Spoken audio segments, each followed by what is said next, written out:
હમણાં તમે ગઈકાલે કે પરમ દિવસે ટાઈમ્સ ઓફ ઇન્ડિયામાં વાંચ્યું હશે, કોઈ લેડી હતા, એ કોઈ સિટીમાં કારમાં સ્ટક થઈ ગયા, કોઈ ફોરેન કન્ટ્રીમાં, તો 1.5-2 દિવસ સુધી એ બહાર ના નીકળી શક્યા, 2-2.5 દિવસ સુધી. તો ક્યાંકથી એક ટીપું વોટર પર્કોલેટ થતું હતું, એ પીને એનર્જેટિક રહ્યા. પણ એ પોતાની જાતને કહેતા હતા, I will survive, I want to survive. A spirit છે. એટલે એમાં ઘણી બધી શક્તિઓ, ભગવાને તો મનુષ્યના શરીરમાં બહુ જ શક્તિઓ મૂકી છે. ભગવાન સ્વામિનારાયણ એમના વચનામૃતમાં વાત લખી છે. આ વર્ષ અમે BAPS સંસ્થા ભગવાન સ્વામિનારાયણની જે અમૃતવાણી, જેમ શ્રીમદ ભગવદ્ ગીતા એ ભગવાન શ્રી કૃષ્ણની અમૃતવાણી છે, એમ વચનામૃત છે ભગવાન સ્વામિનારાયણની અમૃતવાણી છે. એના 200મું વર્ષ અમે સેલિબ્રેટ કરી રહ્યા છીએ, 200th યર. એમાં એક બહુ સરસ વાક્ય એમણે વચનામૃતમાં લખ્યું છે. ભગવાન સ્વામિનારાયણ બોલ્યા છે કે મનુષ્ય દેહ કરીને ન થાય એવું શું છે. કેટલા સરસ શબ્દો છે. આપણો અભિગમ, એટીટ્યુડ બંધાવે છે ભગવાન સ્વામિનારાયણ. મનુષ્ય દેહ કરીને ન થાય એવું શું છે. માણસે કોઈક વખત ધાર્યું કે આ રાત્રે અંધારામાં થાળી જેવું ચમકે છે શું?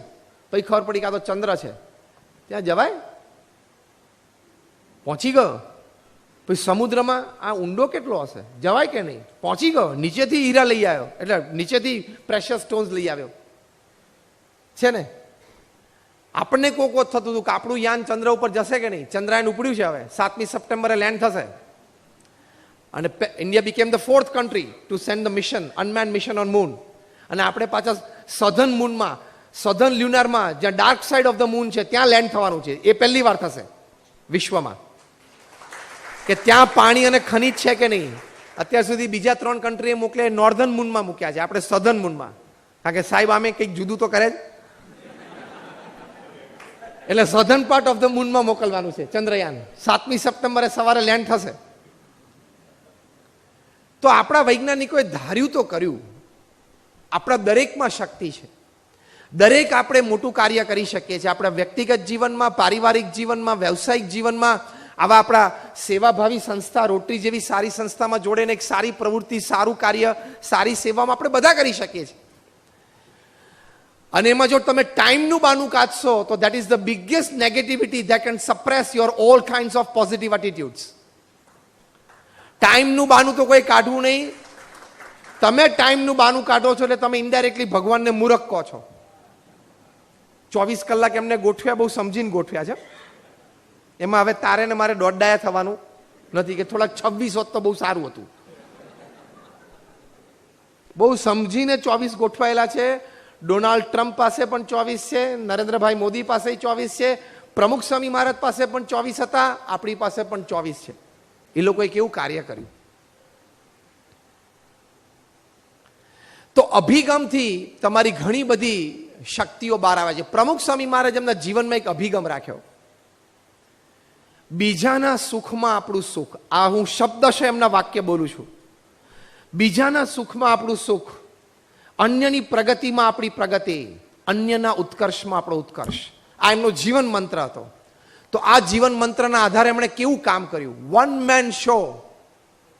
પ્રમુખ સ્વામી મહારાજ વોઝ અ 1 man ઓર્ગેનાઇઝેશન. એક વ્યક્તિ સંસ્થા હતા. આપણે અહીંયા જેટલા બેઠા છીએ ને, આપણા બધાનો વહીવટ, વ્યવહાર, સેવા ભેગી કરીએ એટલે પ્રમુખ સ્વામી મહારાજના 1% ના આવે. એકલા હાથે પ્રમુખ સ્વામી મહારાજે 1200 થી પણ વધારે અક્ષરધામ, મંદિરો અને દેવાલયો બનાવ્યા. 1 man શો. તમે બધા અક્ષરધામ જોયું હશે. Just rays your hands. Gandhinagar અથવા દિલ્હી, એવરીબડી ઓફ યુ. એકલા હાથે આવા 1200 કેમ્પસ ઉભા કરવા એટલે પહેલા તો 1200 જમીનના સોદા કરવા. આ હું બહુ બેઝિકથી તમને જણાવું છું. પૃથ્વી પર એક બિલ્ડર તો લઈ આવો. તમારે કાંદીવલીમાં નહીં, મુંબઈમાં. હું પાછો આવવાનો છું 2 દિવસ પછી, 6ઠી તારીખે. કાલે જુનાગઢ, પોરબંદર જઈને પાછો પરમ દિવસે મુંબઈ આવું છું. અહીંયા રિયલ એસ્ટેટનું તમારે કાંદીવલીમાં જ મોટું ફંક્શનમાં બોલવાનું, બોરીવલીમાં સોરી, બોલવાનો છું સાંજે આવા જ ટાઈમે.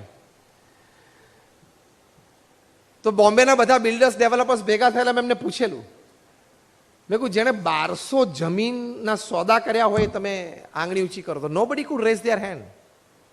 અને ખાલી ભારતમાં નહીં, આખા વિશ્વની વાત છે. પછી એની ઉપર પ્રોજેક્ટ કરવો, એ પ્રોજેક્ટ પાછો નોન રેસિડેન્શિયલ નોન કમર્શિયલ કરવો. હું તમને સ્ટેપ બાય સ્ટેપ એટીટ્યુડ શીખવાડું છું અને મહિમા સમજાવું છું. એ પ્રોજેક્ટ પાછો નોન રેસિડેન્શિયલ અને નોન કમર્શિયલ, એ કંઈ બાંધીને વેચવાનો નહોતો અક્ષરધામ. અને અમુક લોકેશન્સ તમે જો, દિલ્હીમાં યમુનાના કિનારે 110 એકર ઉપર non residential non commercial project, પથ્થરનું બાંધકામ, પથ્થરનું કાર્વિંગ, 7,000 કારીગરો કામ કરે. 5 વર્ષમાં એ પ્રોજેક્ટ પૂરો કર્યો. તમારા રીડેવલપમેન્ટ નથી થતા 5 વર્ષમાં, ખબર છે? બિચારા કેટલાય બધાને બિલ્ડરોએ કીધું કે અમે તમને ભાડું આપશું, તમે જાઓ બહાર. પછી 1 વર્ષ 1.5 વર્ષ પછી કેટલા બધા પ્રશ્નો ઉભા થાય છે. થાય છે કે નહીં? થાય છે કે નહીં? સેકન્ડ અક્ષરધામ અમેરિકામાં અત્યારે બને છે, રોબિન્સવિલે, ન્યૂ જર્સીમાં, 265 એકર ઉપર ભવ્ય અક્ષરધામ. ત્રીજું બને છે જોહાનસબર્ગ, સાઉથ આફ્રિકામાં. ચોથું બને છે સિડની, ઓસ્ટ્રેલિયા. અને હમણાં જ તમે 2 મહિના પહેલા જ ન્યૂઝમાં સાંભળ્યું હશે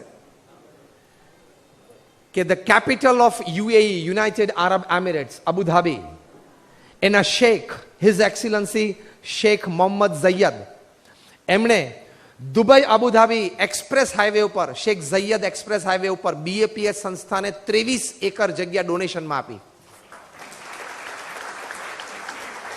કે you create an Akshardham like campus here.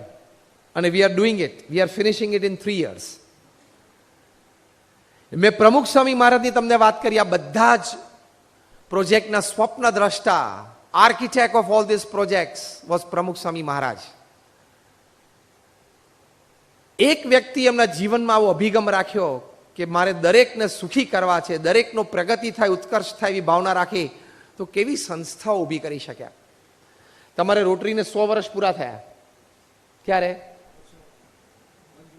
103 years થયા ને. BAPS ને પણ 112 years થયા. અમે 1907માં શરૂઆત કરી હતી. So we are also 112 years old.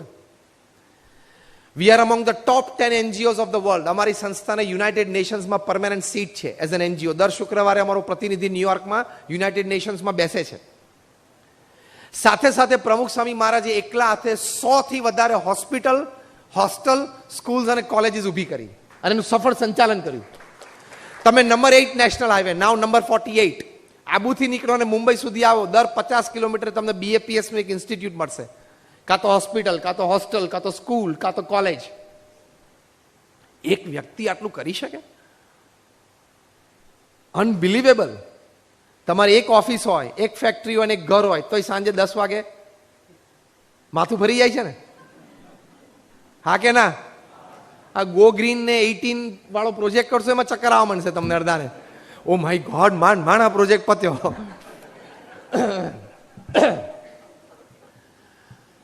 તો કેટલી મોટી organisation. BAPS is like a mini government, જે સંસ્થામાંથી હું આવું છું. સાથે સાથે અમારા જેવા 1100 સંતોને દીક્ષા આપી. એમાંથી 750 થી પણ વધારે સંતો graduates, post graduates, chartered accountants, doctors ને એન્જિનિયર્સ છે. આટલા એડ્યુકેટેડ યંગ માઇન્ડ્સને ફ્રોમ કલ્ચર્ડ એડ્યુકેટેડ ફેમિલીઝને મેઇન સ્ટ્રીમ સોસાયટીમાંથી મેઇન સ્ટ્રીમ સોશિયલ સર્વિસ અને મેઇન સ્ટ્રીમ સ્પિરિચ્યુઆલિટી પર લાવવા ને, ઇઝ નોટ અ જોક. તમને ડોનર્સ મળી રહે પણ વોલેન્ટિયર્સ મળવા, કારણ કે હું NGO માંથી આવું છું ને, એટલે મને બધી ખબર છે હાવ એન NGO રન્સ. તો ફૂલ ટાઈમ વોલેન્ટરિઝમ માટે લોકોને મેળવવા, અને આ કક્ષાના અમારા 150 થી પણ વધારે સંતો born British, born American citizen છે. એમાંથી 50 થી પણ વધારે સંતો Stanford, Harvard, Cambridge, Oxford, Carnegie Mellon, Yale, Kellogg આમાં ભણેલા છે. લાખ, $1.5 લાખ, $2 લાખ સેલેરી છોડીને 25 વર્ષે દીક્ષા લીધી છે. હા, તો મેં તમને એટલા માટે વાત કરી કે તમને એવું ના થાય કે નહીં ફાવ્યું હોય, નહીં જામ્યું હોય, નહીં ગમ્યું એટલે અહીંયા આવી ગયા.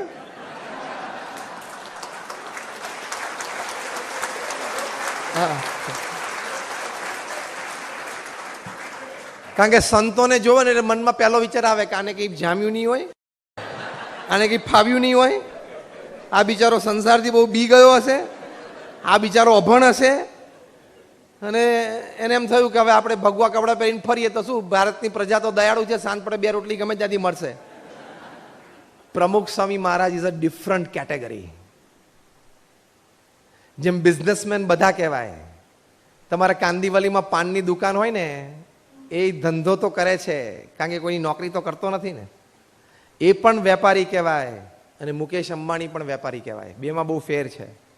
એમ ભગવા કપડાં પહેરે બધા સાધુ કહેવાય, પણ સામાન્ય લાઈક અસ અને પ્રમુખ સ્વામી મહારાજ, એમાં આસમાન જમીનનો ફેર છે. ખાલી 1100 અમને સંતોને દીક્ષા આપીને ઇટ્સ અ બિગ અચીવમેન્ટ. એ અચીવમેન્ટ તમને ક્યારે સમજાય ખબર છે? તમારા ઘરે તમારા યંગસ્ટર્સ હોય, દીકરા દીકરી, તમારા દીકરાની હેરસ્ટાઈલ તો ખાલી તમે ફેરવી બતાવો. હું તમને એક એક્સપેરિમેન્ટ આપું છું. નાનો એવો પ્રયોગ આપું છું. તમે તમારા દીકરાની હેરસ્ટાઈલ, તમારો દીકરો એક કાનમાં બુટ્ટી પહેરતો થઈ જાય, પહેરે, જમાનો છે ને ફેશન છે, અને કદાચ તમને ન ગમે, તમને એમ થાય કે આપણા ઘરના રીતિ રિવાજ ને કલ્ચર પ્રમાણે બરોબર નથી. એ તમારો છોકરો 18-20 વર્ષનો થાય, 18 માં પ્રોજેક્ટ રાખજો કાઇન્ડ એક્સમાં, 18 નો થાય અને આ કાનમાં બુટ્ટી તમારો છોકરો પહેરવા માંડે, તમારી તાકાત હોય તેને બુટ્ટી કઢાવી તો જોજો. આઈ ચેલેન્જ એન્ડ ગેરંટી. કેવું લાગે છે આમ? બહુ કોન્ફિડન્સ હોય ને તો જ વાતની શરૂઆત કરજો ઘરે. ઝાટકો આવવાનો હોય ને તો રહેવા દેજો. કારણ કે તમે કહો બેટા બુટ્ટી એક કાનમાં આપણને શોભે નહીં ઘરના, dad you mind your own business જેવું બોલી જાય તો કાર્યક્રમ પૂરો કાયમ માટેનો. ત્યારે અમને 1100 જણાને પ્રમુખ સ્વામી મહારાજે લાઈફ ટાઈમ હેરસ્ટાઈલ ફેરવી નાખી. એ પ્રતાપ નથી, પ્રભાવ છે એમનો. એમના જીવનમાં અભિગમ હતો એટલે આટલું મોટું કાર્ય કરી શક્યા. કેનેડાની પાર્લામેન્ટે એમને સ્ટેન્ડિંગ ઓવેશન સાથે સન્માન આપ્યું. બ્રિટિશ પાર્લામેન્ટે સ્ટેન્ડિંગ ઓવેશન સાથે પાર્લામેન્ટ હાઉસમાં એમનું સન્માન કર્યું. કેન્યા પાર્લામેન્ટે કર્યું. અમેરિકામાં કદાચ 20 કરતા પણ વધારે કી ટુ ધ સિટીઝ એમને મળી. ગિનિસ બુક ઓફ વર્લ્ડ રેકોર્ડ્સે 6 વખત પ્રમુખ સ્વામી મહારાજના નામનો ઉલ્લેખ કર્યો. જ્યારે એમણે 400 દેવાલયો બાંધ્યા હતા ત્યારે ગિનિસ બુક ઓફ વર્લ્ડ રેકોર્ડ્સે લખ્યું હતું કે he is the master builder of the 21st century. તો 1100 માટે શું લખવું પડે એ લોકો? 1200 માટે શબ્દ જ નથી ડિક્શનરીમાં. Why I mean to say this, એક વ્યક્તિ પ્રમુખ સ્વામી મહારાજ એના હૃદયમાં શુદ્ધ અભિગમ રાખ્યો, એટીટ્યુડ કે મારે લોકોનું સારું જ કરવું છે, મારે દરેક લોકો સુખી થાય એની માટે જ પ્રયત્ન કરવો છે, તો આટલું મોટું કરી શક્યા. એવી શક્તિ ભગવાને આપણને દરેકને આપી છે. You have to bring it out.